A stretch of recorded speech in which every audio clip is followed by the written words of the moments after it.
Hello everyone, welcome to NET chemistry. ये हमारा second video है केमिकल काइनेटिक्स का। ठीक है, पिछली वीडियो में हमने जो हमारा फर्स्ट वीडियो था उसमें हमने रेट ऑफ रिएक्शंस पढ़ा था, रेट लॉ एक्सप्रेशन, ठीक है, and law of mass action, और साथ ही साथ हमने देखा था ऑर्डर कैसे डिटरमाइन करते हैं, तो उसके कुछ मेथड्स को हमने वहाँ तक पढ़ा था। इस वीडियो में हम पढ़ेंगे factor affecting rate of reaction. ठीक है, तो स्टार्ट करते हैं वीडियो को। देखो, factor affecting rate of reaction में सबसे पहला हम पढ़ेंगे इफेक्ट ऑफ कंसंट्रेशन। हमारे रिएक्शन के रेट पर कंसंट्रेशन का इफेक्ट किस तरीके से पड़ता है, रिएक्टेंट के कंसंट्रेशन को इंक्रीज़ और डिक्रीज़ करने से रेट पे क्या इफेक्ट पड़ता है। ठीक है, तो इसे पढ़ने के लिए हम कंसंट्रेशन के इफेक्ट को पढ़ने के लिए हम कुछ रिएक्शन के ऑर्डर्स को पढ़ते हैं। तो उसमें हमारा जो सबसे पहले आता है ज़ीरो ऑर्डर रिएक्शन। सबसे फर्स्ट जो हम पढ़ेंगे zero order reaction.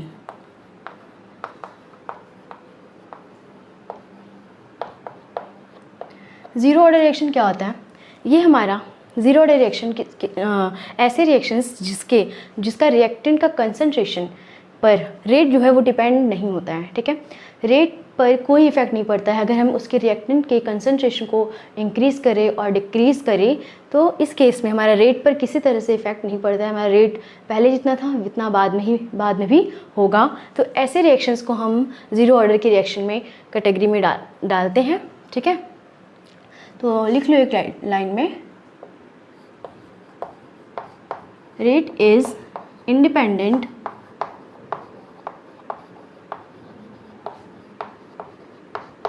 on the concentration of reactant।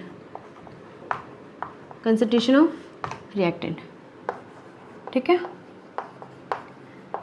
Reactant के कंसंट्रेशन पे रेट डिपेंड नहीं होगा। ठीक है, अब इसको हम समझ लेते हैं कि ये ऐसा क्यों कह रहे हैं। ठीक है, तो देखो, लेट्स से कि कोई हमारे पास एक एग्जांपल है जो प्रोडक्ट ए से पी में जा रहा है। ठीक है, ये हमारा रिएक्टेंट है, वो प्रोडक्ट बना रहा है। At time t is equal to 0 पर इसका कंसंट्रेशन हम कुछ 10 मोलर ले लेते हैं। ठीक है, और time t is equal to 0 है, जब रिएक्शन हमारा स्टार्ट भी नहीं हुआ है तो प्रोडक्ट का कंसंट्रेशन कुछ 0 होगा। फिर टाइम इज इक्वल को हम कुछ 5 सेकेंड पे हमारा जो रिएक्शन है वो 2 मोलर प्रोडक्ट बन गया और यहाँ पे 8 मोलर बच गया। ठीक है, 2 मोलर प्रोडक्ट में कन्वर्ट हो गया, 10 - 2 क्या हो जाएगा, हमारा 8 हो जाएगा। ठीक, यहाँ से अगर हम रेट को निकालें तो क्या हो जाएगा, rate is equal to C2 - C1 divide by T2 - T1। हाँ, माइनस साइन भी आगे होता है। ठीक है, तो क्या हो जाएगा, 8 - 10 माइनस ऑफ 8 - 10 डिवाइड बाई 5 - 0, और ये आ जाएगा 2/5 which is equals to 0.4 molar second inverse. ठीक है, सेकेंड में था हमारा टाइम, तो सेकेंड इनवर्स हो गया। ठीक, अब ये हो गया हमारा, जब हमने कंसंट्रेशन को 10 मोलर लिया तो हमारा रेट ये आ गया। अब हम इसी रिएक्शन के ए के कंसंट्रेशन को इंक्रीज़ कर देते हैं। जहाँ पे ये 10 है, 10 मोलर, तो अब यहाँ पे t इज इक्वल टू 0 पे हम इसे 20 मोलर ले लेते हैं। ठीक है, जब 20 मोलर होगा t इज इक्वल टू 0 पे प्रोडक्ट हमारा 0 होगा। ठीक है, t is equal to 5 second में हमने देखा कि हमारा रिएक्शन कुछ फिर से यहाँ पे 2 मोलर बन गया, हो गया, प्रोडक्ट बन गया और बचा यहाँ पे 18 मोलर। ठीक है, अब इसके लिए हम रेट डिटरमाइन किए। रेट इज इक्वल टू, फिर से हम वही करेंगे, C2 - C1 divide by T2 - T1। यहाँ पे हमने जब रेट निकाला 20 - 18 क्या हो जाएगा, 2 ही आएगा, और 5 - 0 फिर से 5 आ जाएगा, और ये हमारा आ जाएगा equals to 0.4 molar second inverse. ठीक है, तो आप देख रहे होंगे कि हमने जब रिएक्टेंट के कंसंट्रेशन को इंक्रीज़ किया, ठीक है, पहले 10 मोलर था, अब इसे हम 20 मोलर कर दिए, उसके बाद में हमारा रेट पे किसी तरह का इफेक्ट नहीं पड़ा। जो हमारा रेट पहले आया था वही रेट हमारा बाद में भी आया है। ठीक है, तो ऐसे रिएक्शंस को हम ज़ीरो ऑर्डर की कैटेगरी में रखते हैं जिसका रिएक्टेंट का कंसंट्रेशन का डिक्रीज़ और इंक्रीज़ करना रेट पर इफेक्ट नहीं डालता है। ठीक, ये होता है हमारा ज़ीरो ऑर्डर रिएक्शन। अब हम इसके ज़ीरो ऑर्डर रिएक्शन के इंटीग्रेटेड इक्वेशन देखेंगे, उसका डेरिवेशन देखेंगे। ठीक है, तो नोट कर लो इसको, फिर हम देखेंगे integrated rate law equation for zero order reaction.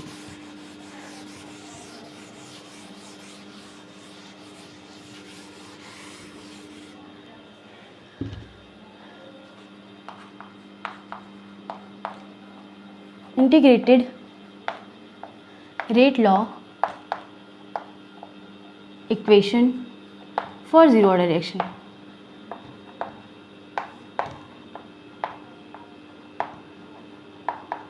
ठीक है, बहुत ही सिंपल सा डेरिवेशन है।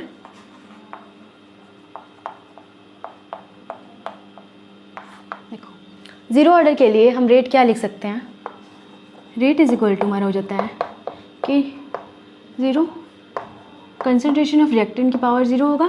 ठीक है, जीरो ऑर्डर रिएक्शन के लिए, which is equals to minus of concentration of reactant divide by time. ठीक है, विद रिस्पेक्ट टू टाइम।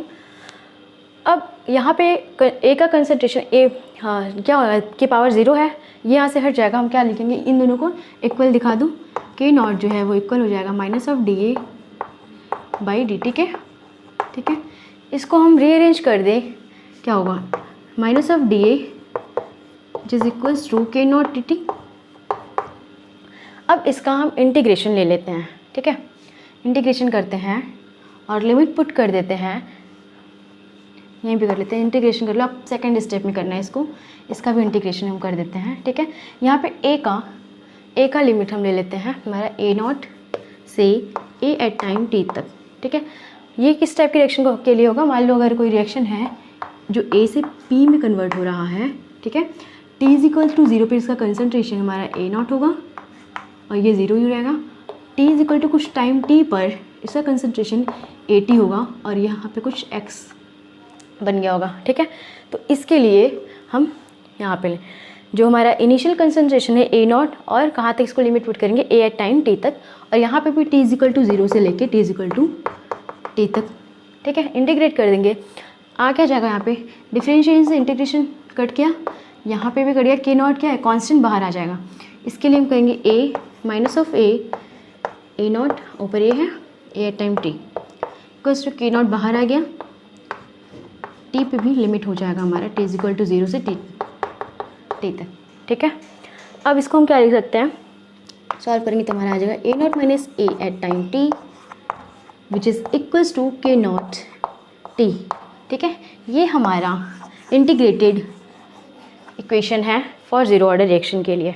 ठीक, integrated equation for zero order reaction, ये इम्पॉर्टेंट है, इस पर स्टार लगा लेना।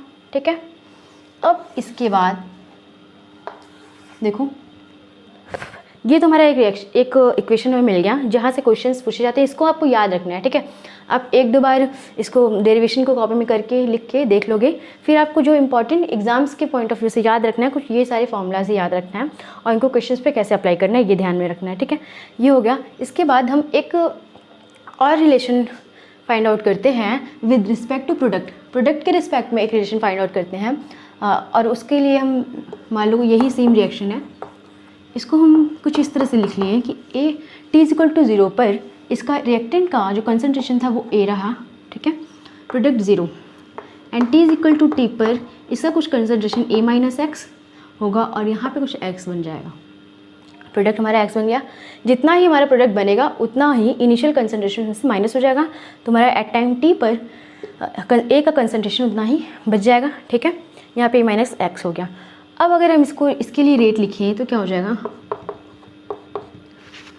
जो यहाँ पे था ना ये minus of D A by D T,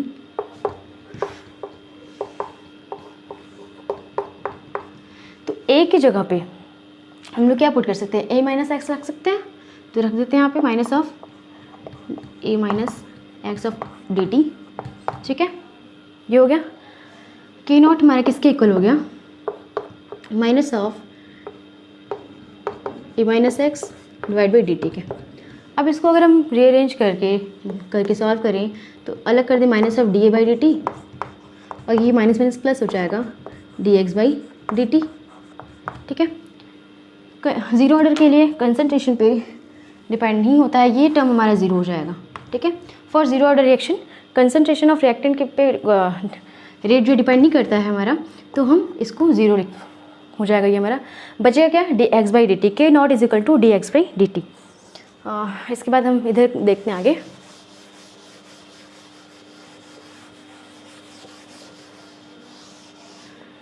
K naught is equal to dx/dt।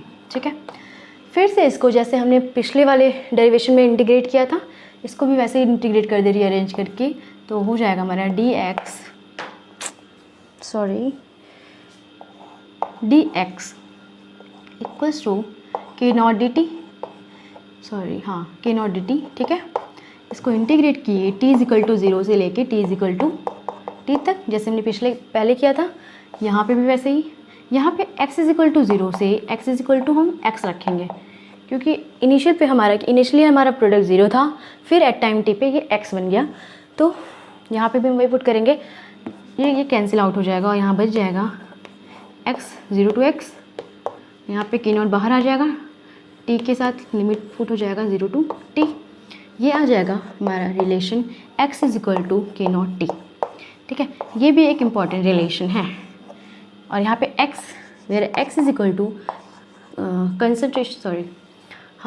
Concentration of product at time t पे।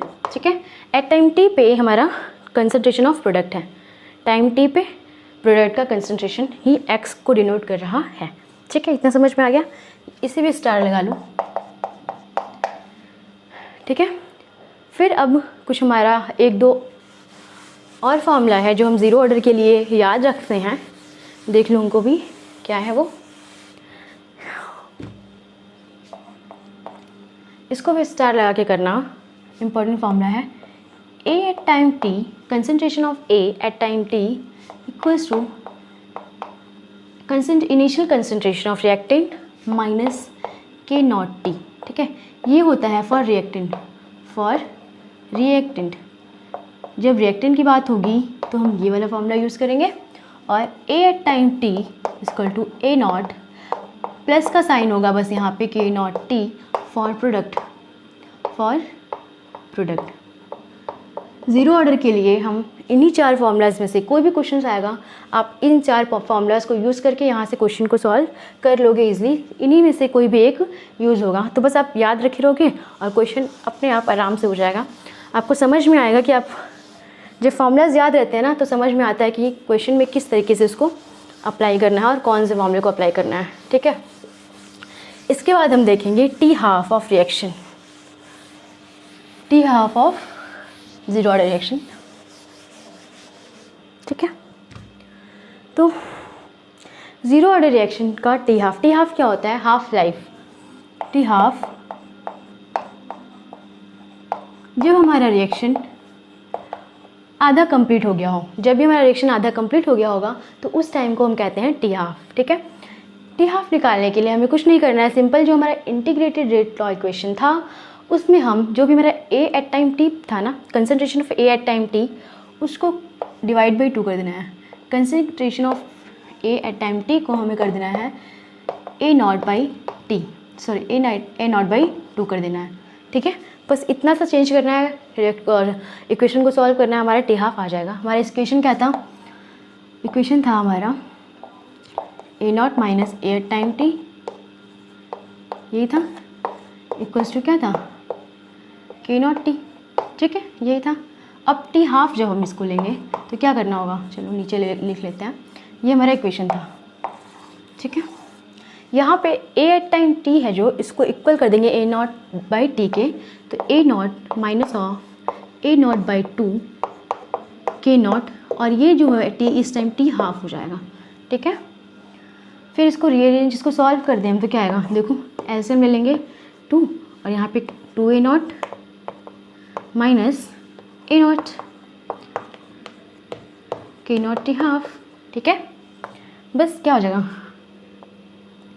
A0/2 और ये k0 इधर आ जाएगा तो /2 k0 equal to t half. ये हमारा आ गया t half for zero order reaction.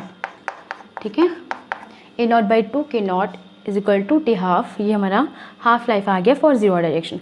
अगर आपको बोल दिया जाए कि हाफ लाइफ निकालो, क्वार्टर हाफ लाइफ निकालना है, यानी t1/4 निकालना है, t1/4, तो कुछ नहीं करना है, बस जैसे यहाँ पे हमने concentration of reactant eight time t को हमने इनिशियल कंसंट्रेशन को डिवाइड किया था 2 से, ठीक है, इसकी जगह पे ये रखा था, वैसे ही बस यहाँ पे हमें क्या कर देना है, 80 को इक्वल कर देना है A0/4 के, ठीक है, बस इतना चेंज करना है। जैसे इसको हमने सॉल्व किया वैसे उसको कर देंगे। तो हमारा रिएक्शन क्या था, ये था इक्वेशन, पुट कर लो वैल्यू A0 माइनस 80 पे हम क्या पुट कर देंगे, A0/4, ठीक है, इक्वल्स टू K0 T, अब यहाँ पे T 1/4 हो जाएगा, ठीक। इसको हम करेंगे तो क्या आ जाएगा, 4, यहाँ पे 4A0 माइनस A0, ठीक है, K0 आपका T 1/4। हाँ, अब क्या करना होगा, यहाँ पे कितना बचेगा, 3A0/4, K0 को इधर ले आ देंगे हम, K0 is equal to T 1/4। T 1/4 के लिए क्वार्टर लाइफ के लिए हमारा क्या हो जाएगा, 3A0/4 K0, ठीक है, ये हमारा हो जाएगा फॉर T 1/4 के लिए, ठीक है। ऐसे ही हमारा फॉर 100% के लिए, T 100% के लिए क्या होगा, T 100%, जब हमारा रिएक्शन पूरी तरीके से कंप्लीट हो गया है तो इसके लिए हमारा आप सॉल्व करके देख लेना, तो क्या आ जाएगा इसके लिए हमारा A0/K0 सिंपली, ठीक है, ये हमारा आ जाएगा T 100% के लिए, ठीक। तो ये हमारा हो गया half life for T half, zero order reaction, quarter life भी हमने देख लिया, और जब हमारा रिएक्शन पूरी तरीके से कंप्लीट हो जाता है उस वक्त के लिए हमारा क्या होगा, A0/K0, ठीक है। अब हम देखेंगे कुछ graphs for zero order reaction के। जीरो ऑर्डर में कौन कौन से ग्राफ इंपॉर्टेंट है, ग्राफ से भी क्वेश्चंस पूछ लिए जाते हैं, तो इसको भी हम देख लेते हैं। अब तक हमने जो भी इक्वेशंस पढ़ा देखा उसका एक हम समरी बना लेते हैं। देखो लिख लो भी क्या कौन कौन सा देखा है इक्वेशन, तो जीरो ऑर्डर के लिए क्या क्या देखे थे, जो dx था हमारा इक्वल्स टू K0 T के बराबर था, या फिर x कह लें, x हमारा K0 T के इक्वल में था, एक इक्वेशन ये था देखा था हमने। एक इक्वेशन था A0 minus A time T equals to K0 T, ठीक है। दूसरा इक्वेशन हमारे पास आया A time T initial concentration of reactant minus K0 T, ये हमारे किसके लिए था, फॉर प्रोडक्ट के लिए, फॉर प्रोडक्ट, ठीक। Sorry for reactant, minus sign होगा तो रिएक्टेंट होगा, फॉर रिएक्टेंट, ठीक है। Next A time T is equal to A0 plus K0 T, ये आपके लिए हो गया फॉर प्रोडक्ट के लिए, ठीक है। और कौन सा हमने देखा था, T half, T half is equal to क्या हो जाता है यहाँ पे, A0/2 K0 था, ठीक है, A0/2 K0 ये था। T 1/4 के लिए क्या था, 3A0/4 K0, और T 100% के लिए क्या था, A0/K0, बस इतना ही आपको ध्यान में रखना है फॉर्मूलाज को। अब हम कुछ ग्राफ देखेंगे, जो भी इक्वेशंस हमारे पास गिवन है इनसे ही हमें ग्राफ भी पूछे जाते हैं, ठीक है। तो देख लें हम ग्राफ। सबसे पहले हमारा ग्राफ होगा concentration versus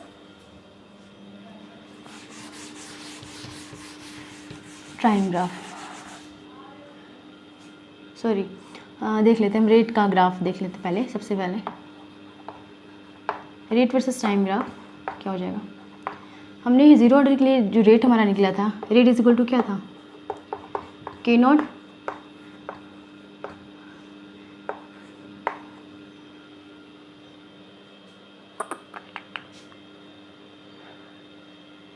rate versus concentration graph होगा यहाँ पे, ठीक है, रेट वर्सेस कंसंट्रेशन ग्राफ।